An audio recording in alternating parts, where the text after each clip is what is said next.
शिखर की गेम का एक मुकाबला क्लब 100 में हो रहा था। गेम के शुरू होते ही अपना लेवल बढ़ाने के लिए प्लेयर्स ने बड़ी रकम लगानी शुरू कर दी थी, जिससे शिखर मन ही मन बहुत खुश होता है। पर उसकी खुशी लंबी मेहमान नहीं थी, क्योंकि कुछ ही देर में वहां अमरीश डिसूजा आ जाता है। अमरीश डिसूजा अपना हाथ बढ़ाकर शिखर को अपना परिचय देता है। उसका नाम सुनकर शिखर की रगों में गुस्सा यूं फैलने लगा मानो कोई खतरनाक जहर हो। शिखर हल्की मुस्कुराहट के साथ अपना हाथ आगे बढ़ाता है और अमरीश के हाथ से हाथ मिलाता है।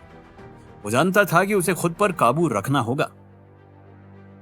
अमरीश कहकर शिखर ध्यान से अमरीश की आंखों में देखता है और महसूस करता है कि यही वो हैवानियत है जिसने शिखर के माँ बाप को उससे हमेशा के लिए छीन लिया था।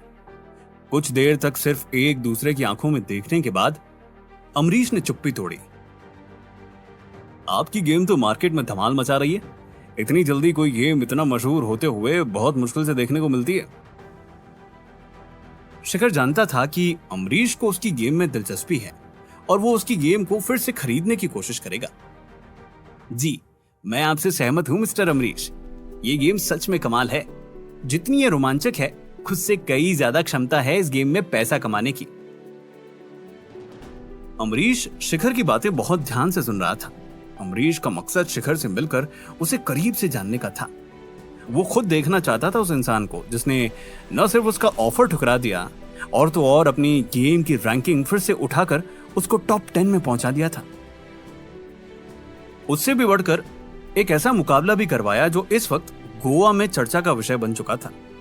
जिस काम को अमरीश सालों तक नहीं कर पाया, उस काम को शिखर ने कुछ ही महीनों में कर दिया था। अमरीश इतना तो जान गया था कि शिखर में कुछ तो बात है। गेम का उत्साह तो बढ़ता ही जा रहा है मिस्टर शिखर। लगता है आज का ये मुकाबला आपके लिए फायदेमंद रहेगा। अमरीश ने सामने लगी बड़ी स्क्रीन की तरफ देखते हुए कहा। जी, फायदेमंद तो होना भी चाहिए। आखिरकार इतनी मेहनत की है इस गेम के लिए, इसलिए तो लोग शुरू से इस गेम को खरीदने के लिए पीछे पड़े हुए हैं। शिखर ने चालाकी के साथ जवाब दिया। शिखर की बात सुनकर अमरीश मुस्कुरा दिया। अमरीश समझ गया था कि इशारा उसकी तरफ था।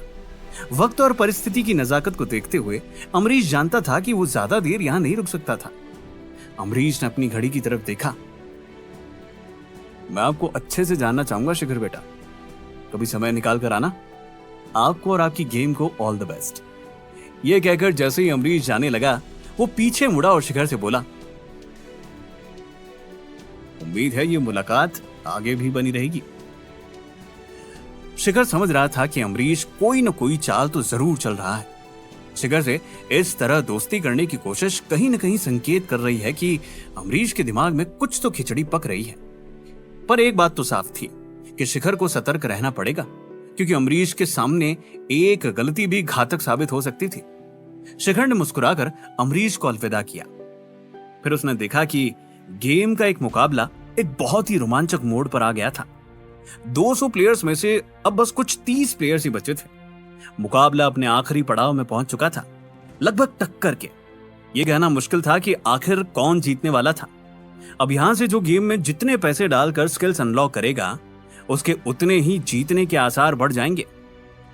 शिखर अपने वीआईपी रो में खड़ा होकर जिस सोच में डूबा हुआ था, जब अचानक उसके बगल में बबीता आकर खड़ी हो जाती है। शिखर बबीता को देखता है पर कुछ नहीं कहता और बबीता भी चुप रहती है। उसने अमरीश को शिखर से बात करते हुए देख लिया था। वो समझ गई थी कि शायद शिखर अभी बात न करे, पर अपनी ड्यूटी के अनुसार वो शिखर के पास खड़ी रहती है। इन सब के बीच होस्ट स्टेज पर आती है। तो जैसा कि आप सब देख रहे हैं, हमारे बीच बचे हैं अब सिर्फ 3 प्लेयर्स। अब जो भी इनमें से सबसे ज्यादा लेवल पर होगा वही कहलाएगा किंग बिलियनेयर और जीतेगा क्लब 100 का डायमंड मेंबरशिप कार्ड। कई घंटों के बाद भी दर्शकों में गेम को लेकर उतना ही उत्साह था। शिखर सोचने लगा कि इस गेम की पॉपुलैरिटी सच में बहुत ज्यादा बढ़ चुकी है। इस पॉपुलैरिटी को बीट करना लगभग नामुमकिन सा था। कुछ देर में चंद्रेश शिखर के पास आता है। उसके चेहरे से साफ जाहिर हो रहा था कि उसकी खुशी का कोई ठिकाना ही नहीं है। शिखर सर, गेम ने तो कमाल ही कर दिया। मैंने तो सोचा भी नहीं था कि कोई गेम इतना पॉपुलर भी हो सकता है। सच में सर, आप एक जीनियस हो। शिखर मुस्कुरा देता है। चंद्रेश शायद दुनिया का सबसे जबरदस्त गेम प्रोग्रामर जरूर था, पर उससे भी कहीं ज्यादा मासूम था। इसमें मैं कैसे जीनियस हुआ चंद्रेश? गेम में तो हम सबकी मेहनत है। चंद्रेश की खुशी और बढ़ जाती है। उसे बहुत नाज होता है कि वो इस गेम का हिस्सा बना। अब मुकाबला जोर पकड़ चुका था। एक प्लेयर जो शिखर ने हायर किया था 5वें स्थान से सीधा पहले स्थान पर आ गया था। उसका पीछा करने के लिए एक प्लेयर C7 जो अब दूसरे स्थान पर चला गया था, उसने एक बारी में 1 करोड़ लगाए और आखिरी लेवल पर आ गया। दर्शकों में उत्साह बढ़ता ही जा रहा था। ऐसा लग रहा था मानो प्लेयर C7 ने सबको अपने वश में कर लिया हो। अब बस थोड़ी देर में खेल खत्म होने वाला था और देखकर तो ऐसा ही लग रहा था कि प्लेयर नंबर C7 ही बनेगा किंग बिलियनेयर का विजेता। पर अचानक से एक और प्लेयर नंबर 9 पहला स्थान हासिल कर लेता है। ये मुकाबला अब किसी युद्ध से कम नहीं था। दर्शक और प्लेयर्स दोनों के बीच तनाव बढ़ता जा रहा था। करीब 20 मिनट के बाद प्लेयर C7 ने फिर से पहला स्थान हासिल कर लिया था और विजेता के तौर पर उभर आया था। शिखर और बाकी सबकी नजरें लगातार लाइव स्क्रीन पर गड़ी हुई थी। किसी ने भी कभी इतना उत्साह महसूस नहीं किया था। थोड़ी ही देर में सब थोड़ा शांत होता दिखाई दिया। मुकाबला अब खत्म हो चुका था। माहौल में ठंडक वापस लौट आई थी। पर इस बात में कोई शक नहीं था कि किंग बिलियनेयर गेम उम्दा था। इस मुकाबले ने यह बात सिद्ध कर दी थी कि आने वाले कई सालों तक किंग बिलियनेयर सबसे अनोखा गेम रहेगा। इसी के साथ होस्ट ने अनाउंसमेंट की, किंग बिलियनेयर के विजेता player number C7 Arun Tripathi से मैं गुजारिश करूंगी कि वो स्टेज पर आए और अपना इनाम स्वीकार करें। सबकी आंखें स्टेज पर मौजूद अरुण पर थी। किंग बिलियनेयर मुकाबले के विजेता को होस्ट किंग बिलियनेयर का मेडल पहनाती है और क्लब 100 का डायमंड मेंबरशिप कार्ड देती है। मेडल पूरा सोने का होता है। मेडल पहनने और अपना इनाम लेने के बाद अरुण माइक पर आता है। उसकी जीतने की खुशी उसके चेहरे पर साफ जाहिर हो रही थी।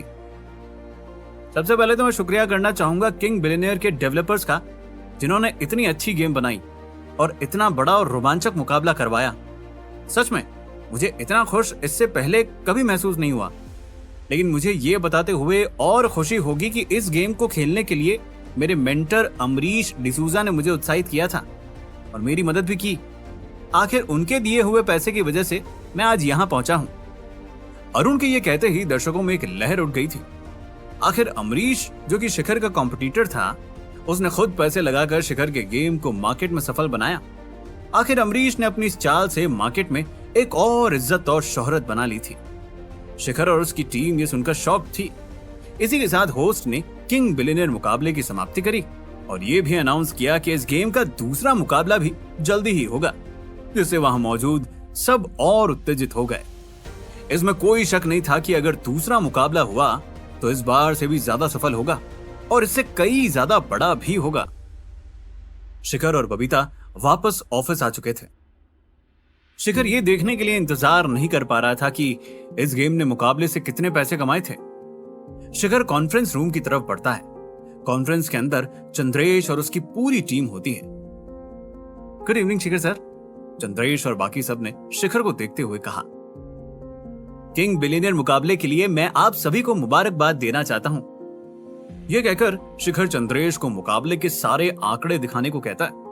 चंद्रेश स्क्रीन ऑन करता है, जिस पर गेम के यूजर्स और गेम की अभी तक की पूरी कमाई दिख रही होती है। स्क्रीन पर इस तरह के आंकड़े देखकर सबके मुंह खुले के खुले रह जाते हैं। गेम ने सिर्फ कुछ चंद घंटों के मुकाबले से तकरीबन 200 करोड़ कमा लिए थे, लेकिन इसका क्रेडिट शिखर की जगह अमरीश को मिल रहा था। तभी वहां लगी टीवी में अमरीश की तारीफ करते हुए एक महिला कहती है, आखिर मुकाबला किंग बिलियनेयर का था, लेकिन असली जीत गोवा में आज अमरीश डिसूजा की हुई है। शिखर ये सुनकर वो लगी टीवी बंद कर देता है। चंद्रेश अपनी आंखों पर यकीन नहीं कर पा रहा था। शिखर भी कहीं न कहीं बहुत चौंक गया था। अब उसे कुछ ऐसा करना था जिससे शहर में अमरीश का नाम फिर से गिर जाए। शिखर को समझ आने लगा था कि असल में अमरीश ने ऐसा क्यों किया है। रूम में सब मौजूद एक दूसरे को हैरानी से देख रहे थे। इतने में शिखर रूम के बीचों बीच आ जाता है। सब लोग अब शिखर को देख रहे थे। कुछ देर स्क्रीन को देखने के बाद शिखर कहता है, शायद आप लोग सोच भी नहीं सकते थे वो काम आज अमरीश डिसूजा ने किया है, लेकिन यकीन मानिए मैं आप लोगों की मेहनत फिजूल नहीं जाने दूंगा। शिखर की ये बात सुनकर सबके चेहरे पर मुस्कान और आंखों में एक तरंग सी आ जाती है, मानो उन्होंने दुनिया जीत ली हो। लेकिन अब आपका क्या प्लान है शिखर सर? कैसे हराएंगे हम अमरीश को जब उसकी चर्चा हर जगह है? चंद्रेश अपने फोन में देखते हुए कहता है, यहां तक कि अमरीश के गेमिंग टॉप 10 में लीड कर रही है। पर शिखर कोई भी जवाब नहीं देता। वो बबीता को अमरीश से मिलने का अपॉइंटमेंट लेने को कहता है। बबीता हामी भरते हुए रूम से निकल जाती है। शिखर सबको शाम की दावत के बारे में बताता है और उन्हें समय पर आने को कहता है। सभी स्टाफ वहां से धीरे धीरे निकल जाते हैं। यह कहकर शिखर वहां कॉन्फ्रेंस रूम में लगी चेयर पे बैठ के आगे की रणनीति और योजना के बारे में सोचने लगता है। शाम को लगभग सभी रिजॉर्ट पहुंच चुके थे। पहुंचते ही सब लोग दावत की तैयारियां देखकर हैरान हो गए। ऐसा लग रहा था मानो किसी महल की शाही दावत में आए हो। कुछ ही देर में शिखर वहां आया। उसके साथ में एक बड़ी सी शैंपेन की बोतल होती है। शिखर सबके बीच आता है और कहता है, हम सबकी मेहनत के नाम, और इसी के साथ शैंपेन खोल देता है। पार्टी में सब लोग बात कर रहे होते हैं कि कैसे शिखर सबकी खुशी के लिए हम सबके सामने झूठी हंसी हंस रहा है। दावत शुरू होती है और सब लोग एक लंबे सी डाइनिंग टेबल पर बैठे होते हैं। टेबल पर तरह तरह का स्वादिष्ट खाना होता है जिसे देखते ही कितनों के मुंह में पानी आ जाए। सभी लोग स्वादिष्ट खाने का और शैंपेन का लुत्फ उठा रहे होते हैं। सबको इतना खुश और मस्ती करते हुए देख शिखर भी कुछ देर के लिए भूल जाता है कि उसका प्लान फिर से फेल हो चुका है। इन सब के बीच उसका फोन बजता है। शिखर फोन की स्क्रीन देखता है। वो देखता है कि शुभचिंतक उसे फोन कर रहा था। शिखर रिजॉर्ट से थोड़ा बाहर आ जाता है और फोन उठाता है। कैसी चल रही है आपकी दावत मिस्टर शिखर? शुभचिंतक हंसते हुए शिखर से कहता है। शिखर समझ जाता है कि शुभचिंतक ने किस लिए फोन किया है। शिखर शुभचिंतक को बताता है कि अमरीश उसे गेम के मुकाबले के दौरान मिलने आया था और उससे दोस्ती बढ़ाने की कोशिश कर रहा था। आगे शिखर ने बताया कि गेम का मुकाबला बहुत ज्यादा सफल रहा, लेकिन अमरीश की एक चाल ने आज मार्केट में अमरीश को पॉपुलर कर दिया है। आज लोग हमारी जीत से ज्यादा उसकी बात कर रहे हैं। शिखर फिर एक गहरी सांस ले कहता है, चाहे गेम से हमने 200 करोड़ कमा लिए हो और इस बात में कोई शक नहीं है कि हमारी गेम बहुत पॉपुलर भी हो गई है, लेकिन फिर भी इस जीत में भी अमरीश की हार कहीं नहीं हुई है। यह सब सुनकर शुभचिंतक ने थोड़े विचार के बाद कहा, शिखर, वक्त आ गया है हमारी योजना के आखिरी पड़ाव का। आखिर क्या योजना थी शुभचिंतक और शिखर की, और क्या अपनी योजना में सफल हो पाएंगे शिखर और शुभचिंतक? जानने के लिए सुनते रहिए